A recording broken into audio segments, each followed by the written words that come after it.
Estamos leyendo el libro de En pos de la santidad de Jerry Bridges. Por lo tanto, ¿qué es lo que quiere decir Pablo con la expresión muertos al pecado? Quiere decir que hemos muerto al dominio del pecado o al reinado del pecado. Antes de haber confiado en el Señor Jesucristo para la salvación, nos encontrábamos en la potestad de Satanás y del pecado. Seguíamos la corriente de este mundo conforme al príncipe de la potestad. Eso dice Efesios 2:2. Vamos a ver qué dicen estos pasajes. Efesios 2:2 dice, en los cuales anduvisteis, vamos a leer desde el 1 para que comprendas el contexto. Y Él os dio vida a vosotros, es decir, el Señor Jesús, ¿cierto? Cuando estabais muertos en vuestros delitos y pecados, en los cuales anduvisteis en otro tiempo, siguiendo la corriente de este mundo, conforme al príncipe de la potestad del aire, el espíritu que ahora opera en los hijos de desobediencia. Eso dice Efesios 2. Estábamos sometidos a la potestad de Satanás, como dice Hechos 26:18, para que abra, para que abra sus ojos, para que se conviertan de las tinieblas a la luz y de la potestad de Satanás a Dios, para que reciban por la fe que es en mí, perdón de pecados y herencia entre los santificados. Esas fueron palabras de nuestro Señor Jesús, que la citó Lucas en el libro de Hechos. Y al dominio de las tinieblas en Colosenses 1:13. Pablo dice que éramos esclavos del pecado, eso dice Romanos 6:17. Al nacer ingresamos en esta potestad del pecado, de la esclavitud y de la muerte. Toda persona que ha vivido a partir de Adán, exceptuando al Hijo de Dios encarnado, nace como esclavo de la potestad del pecado y de Satanás. Claro, ustedes notan que los niños todos nacen como, todos nacemos como con esa cosita de malicia, ¿cierto? De maldad. Esto es evidencia. Esa vida es evidencia de lo que dice este pasaje. Todos nacimos eh, dominados por el pecado, todos. Porque el Señor, en su justicia, en su santidad, no manda a un niño para el infierno. Ah, pero es que ya él sí, listo. Entonces, ¿por qué los niños no se van para el infierno? Pues dice, ¿cierto? Que los niños son de Dios. Es porque ellos no lo hacen conscientemente. Entonces, tú y yo, en la medida que vamos creciendo, llega un momento de conciencia, de total conciencia, donde somos muy conscientes de que lo que estamos haciendo está mal y no agrada a Dios, ¿cierto? Nuestra conciencia misma, así tú y yo no conozcamos al Señor. En alguna ocasión yo hablaba con alguien, bueno, voy a terminar la idea de los niños. Entonces, ellos no tienen la conciencia de que están pecando. Por eso el Señor en su justicia, aunque todos nacemos en pecado, con el pecado incorporado en nuestro cuerpo y en nuestros miembros, a causa del pecado de Adán y Eva, el Señor en su justicia no los manda para el infierno, porque sabe que son niños y no son capaces de discernir en ese momento si eso está bien o está mal. Cuando ya el niño llega a su estado de conciencia absoluta, que ya sabe, es que voy a hacer esto porque esto está mal, ya sí se le piden cuentas por sus pecados, ¿cierto? Y ahí sí, si la persona muere sin arrepentirse de sus pecados y aceptar al Señor Jesús como su Salvador, pues irá a una eternidad sin el Señor. En algún momento alguien me decía, entonces Dios es muy malo, muy injusto, porque mire entonces la gente de las tribus, por ejemplo. Entonces ellos se van todos para el infierno porque, y cómo van a saber si nacieron en ese mundo. Y muchachas, el Señor en su palabra dice que a todos nos ha dado una conciencia y que la misma naturaleza habla, testifica de Dios. Las invito a ver una película que se llama Punta de Lanza. Punta de Lanza, así se llama. Es de una tribu, unas etnias, y un misionero decide ir a predicarles la palabra. Entonces resulta que la gente le dice, pero ¿cómo se te ocurre? Esa gente eran caníbales. Le decían, pero son caníbales, ¿cómo vas a ir allá a predicarles la palabra? Te van a devorar. No, no puedes ir a predicarles la palabra. Bueno, resulta que él dice, ay, a mí me encanta esa parte, me dan muchas ganas de llorar. Él dice, yo estoy preparado para morir. Si yo voy allá y ellos me matan, yo muero, yo estaba preparado para morir. Yo sabía para dónde me iba si moría, pero ellos no están preparados para morir. Si ellos mueren, van a una eternidad sin Dios. Y él decide ir, empieza, no llega directamente, sino que empieza desde un helicóptero mandándoles cositas, entonces ellos, claro, ellos cogían las cosas y se iban corriendo, y así empezó a hacer como un contacto con ellos. Al final él decide hacer el descenso y bajar y conocerlos, y lo matan.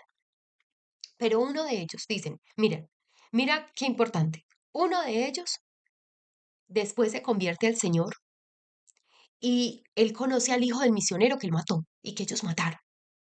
Y él le dice, ¿pero qué pasó? Pues cuando lo iban a matar, resulta que ellos vieron como una visión de Dios, ellos vieron algo cuando iban a matar al misionero. Entonces, esa película, y es de la vida real, y esa película es una evidencia de que todos tenemos algo, alguna luz en algún momento, escúchame bien. Nunca podemos decir, ay, Dios es tan injusto, entonces manda a este para el infierno. Todos, absolutamente todos los seres humanos, en algún momento de nuestra vida, tenemos una luz de parte de Dios. Somos nosotros quienes decimos, decidimos seguir esa luz o decidimos apagarla. Pero todos, Dios a nadie, yo estoy completamente segura porque lo dice en su palabra. Todos de alguna forma tenemos una revelación donde esté, crea que el Dios es la vaca, que Dios es el sol, que el Dios es la luna, donde esté, como esté, todos los seres humanos, antes de partir de este mundo, recibimos una revelación de Dios. Hay gente que lo acepta, hay gente que no lo acepta. Y es evidencia de eso, que hay gente que ha salido de etnias, caníbales, gente que no conocía ninguna otra forma de vida y ha salido de ahí y ha conocido al Señor. Y es porque han recibido esa revelación, esa luz, y han decidido seguir esa luz. Entonces, todos nacimos, claro, con ese dominio, pero el Señor nos saca de ahí, ¿cierto? Cuando nos va revelando. Y lo mismo, cuando llegamos al Señor, no todos llegamos con la misma luz. Cuando yo llegué a los pies del Señor, para mí eran normal muchas cosas, y fui caminando, y el Señor en el camino me ha ido perfeccionando. Me dijo, Yelsi, esto no me gusta, Yelsi, esto hay que cambiarlo, Yelsi, trabajemos en esto. Y el Señor me ha ido mostrando, lo mismo va a pasar contigo. Más en razón de nuestra unión con Cristo, hemos muerto a la potestad del pecado. Hemos sido libertados del pecado. Eso dice Romanos 6:18. Vamos a leer ese pasaje. Lo dijo dos veces. Vamos a ver qué dice Romanos 6:18. Romanos 6:18 dice, y libertados del pecado, viniste a ser siervos de la justicia. Ay, qué hermosura. Y libertados del pecado, vinisteis a ser siervos de la justicia. Somos siervos de la justicia. Miren, a mí me fascina cuando, creo que era Levítico.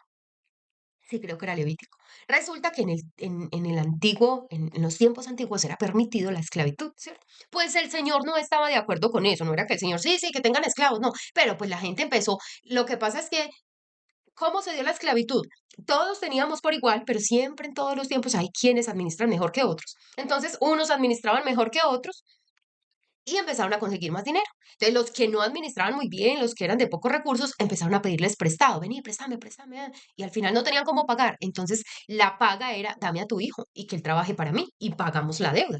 Y así se empezó a crear la esclavitud. Así se empezó a crear. Resulta que creo que era Levítico, decía que el esclavo, el siervo, no podía estar más de 7 años con una persona. En el tiempo de era ley para los judíos, para los otros, pues no, ellos no obedecían al Señor, no conocían al Señor, entonces no la obedecían. Pero entonces el Señor decía, máximo debe trabajar para ti 6 años, el séptimo año tú debes darle salida. Él no puede seguir siendo tu esclavo.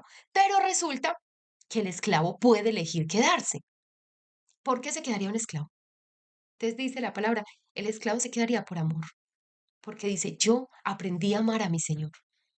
Entonces lo que hacía el jefe, el patrón, digámoslo así, era que le perforaba la oreja. Lo ponía así contra el marquito de la puerta y ¡pum! Le perforaba la oreja. Y ya con eso era como una muestra de que este hombre es propiedad mía. Pero miren a qué punto llegaba el siervo de amar a ese señor, cómo lo trataba de bien, cómo se sentía de bien en su casa. Quizás no se sentía como un siervo, quizás se sentía como un hijo, un familiar, uno más de la casa. Y decidía quedarse con su Señor y decía, yo me quedo por amor. Tú y yo fuimos sacados de un mundo de pecado, de la potestad del pecado, de las tinieblas, y fuimos sacados de ahí, pero ahora estamos acá por amor, porque hoy todavía tú debes tomar, como decíamos ayer, la decisión de elegirlo a Él. Hoy todavía se nos van a presentar cosas donde tú y yo decimos, es que yo me decidí por Él, es que yo lo amo y aquí me quedo. Y van a haber dificultades y problemas, pero es como quien ama a su esposo, a su esposa y decide quedarse ahí a pesar de, porque yo lo amo. Entonces, lo mismo pasa, y miren este pasaje tan hermoso lo que nos dice, que nosotros somos ahora siervos de la justicia. Yo soy sierva, yo le digo a mi Señor, yo soy tu esclavo, pero yo soy esclava por amor. No es que Él me subyugó y me dominó y venga, usted tiene que ser mi esclava, no. Él me escogió y yo ahora me he quedado por amor porque no he encontrado un amor más perfecto y más incondicional que el de Él en ninguna otra parte. Y convertidos de la potestad de Satanás a Dios, en Hechos 26:18 dice eso. Sí.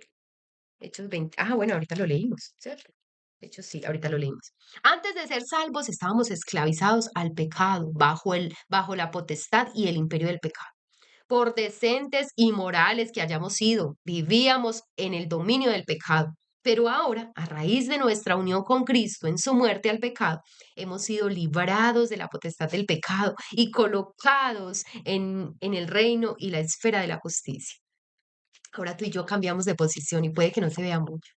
Puede que mucha gente no lo vea, puede que físicamente no nos vean, pero tú y yo estamos en otro nivel. Y no es para llenarnos de orgullo ni de vanidad, no. Lo que yo quiero decirte es que salimos de esa esclavitud. Y así tienes que percibirlo, salimos de la esclavitud, del pecado, de lo que nos dominaba. El profesor John Murray, al comentar la frase, hemos muerto al pecado, escribe, si consideramos al pecado como una potestad o esfera, luego el creyente ya no vive en esa potestad o esfera, y así como es cierto, con referencia a la vida en la esfera de este mundo, que la persona que ha muerto pasó y he aquí ya no estaba, lo busqué y no fue hallado, ¿cierto? Dice el Salmos 37:36, quien muere, voy y lo busco y ya no está, ya no es hallado. Esa persona muere y ya, su cuerpo físico está por un tiempo aquí y eso que por un tiempo, porque después vuelve al polvo, ¿cierto? Como dice la palabra. Pero ya no hay nada, no hay vida en él, ya no hay, porque realmente nuestro cuerpo es solo como un vehículo que transporta lo que somos y es nuestra alma. Eso es lo que somos, nuestra alma. Somos un espíritu, un alma y un espíritu en un cuerpo, eso es lo que somos. Este cuerpo es solo un vehículo. Así también ocurre con la esfera del pecado. El creyente ya no está allí por cuanto ha muerto al pecado. El creyente murió al pecado una vez y ha sido trasladado a otro reino, el reino de nuestro Señor Jesús. Él es nuestro rey. Un día el Señor va a venir por nosotros, muchachas, y tengo la seguridad que va a ser más pronto que tarde. Nuestro Señor está a las puertas, muchachas. Pronto viene nuestro Señor y nos va a librar de este cuerpo que todavía quiere ceder al pecado, quiere resbalarse y desviarse. Nuestro Señor está a las puertas. Yo sé que muchos años escuchamos, sí, el Señor está que viene, el Señor está que viene, y que dicen muchos, ay, pero sí, hace muchos años está que viene, y no ha venido, vea, y dice la Biblia, tienen por tardanza la venida del Señor, pero no es que se esté tardando, está teniendo misericordia. El Señor sabe que si viene hoy, muchos se pierden, muchos se pierden, muchos se quedan. Entonces el Señor está teniendo misericordia para que nos podamos, para que la gente se pueda salvar, para que sean salvos. Nosotras ya hemos sido salvas gracias al Señor. Es consecuente, ay, ya estamos que, voy a leer este parrafito y ya. Perdón, es consecuencia de que estábamos en esta potestad del pecado, sometidos a su potestad y a su arbitrio, el que hayamos comenzado a pecar desde la infancia. Imagínense, desde la infancia empezamos a pecar, porque éramos esclavos, obrábamos como esclavos, fuimos desarrollando hábitos pecaminosos y un carácter pecaminoso, aun cuando hayamos sido lo que en el mundo titula personas buenas. Vivíamos para nosotros mismos, no para Dios. Nuestra actitud hacia Cristo se expresa en las palabras de sus enemigos. No queremos que éste reine sobre nosotros. Eso dice Lucas 19:14, cuando iban a matar al Señor, ¿cierto? Y que les decía Poncio Pilato, pero venga, es que yo no encuentro ningún pecado en él, es que yo no encuentro falta en él, él no es pues un rey, nosotros no queremos que él reine sobre nosotros. Miren lo que dijo el pueblo de Israel. Y dice el Señor, a los suyos vino y los suyos no les recibieron. Por los que venía a morir. El pueblo de Israel, claro que él vino a morir por todo, pero era el pueblo que él escogió para que de ahí, de esa descendencia, naciera el Mesías. Nuestro Señor Jesús nació de la descendencia de Abraham, pero no le conocieron. Y tú y yo tenemos este privilegio de conocer a nuestro Señor. Entonces quiero decirte esta mañana que debemos sentirnos honradas, honradas de que el Señor nos haya escogido, de que el Señor nos haya mirado, que nos haya transportado espiritualmente, puedes imaginar, de una vida de pecado y de esclavitud a una vida de libertad. Aunque ahora seamos esclavas por amor de nuestro Señor, somos libres, libres, libres para vivir una vida en paz, una vida gozosa. Y gloria al Señor por eso.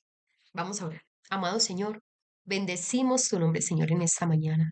Señor, tu nombre es sobre todo nombre. Y te damos muchas, muchas, muchas gracias por habernos escogido, Señor, por habernos llamado. Gracias por haber puesto tus ojos sobre nosotros, mi Rey. Qué bueno has sido tú, mi Señor. Qué bueno has sido tú. Un Dios tan compasivo, tan misericordioso, tan fiel. ¿Quién como tú, Señor, que conociéndonos completamente nos ha amado, Señor? Mi Dios, si alguien supiera lo que yo he hecho desde que nací hasta este día, Señor, no me amaría. Ninguna persona me amaría, Señor. Pero tú me amas y sabes cómo soy, tal y como soy, me conoces, Señor. Y así a mí, a estas mis hermanas, a estas mis amigas, Señor. Tú eres el único que nos ha amado incondicionalmente, mi Rey. Y nuestra alma se goza en eso, nuestra alma, Señor, se goza en eso. Gracias por amarnos, gracias. Señor, ahora estamos libres para amarte a ti. Antes no podíamos amarte. El pecado no nos dejaba, el dominio que tenía el pecado sobre nosotros no nos lo permitía. Aprendimos a amarte, mi Señor. Aprendimos a verte como nuestro Padre, a verte como nuestro amigo, a verte como nuestro Dios, nuestro esposo, nuestro proveedor, nuestro consejero. Señor, tú eres lo mejor que hay en nuestra vida, lo mejor. Tú eres la mejor parte de cada una de nosotras. Lo más bueno que tenemos eres tú, mi Señor, eres tú sobre todas las cosas.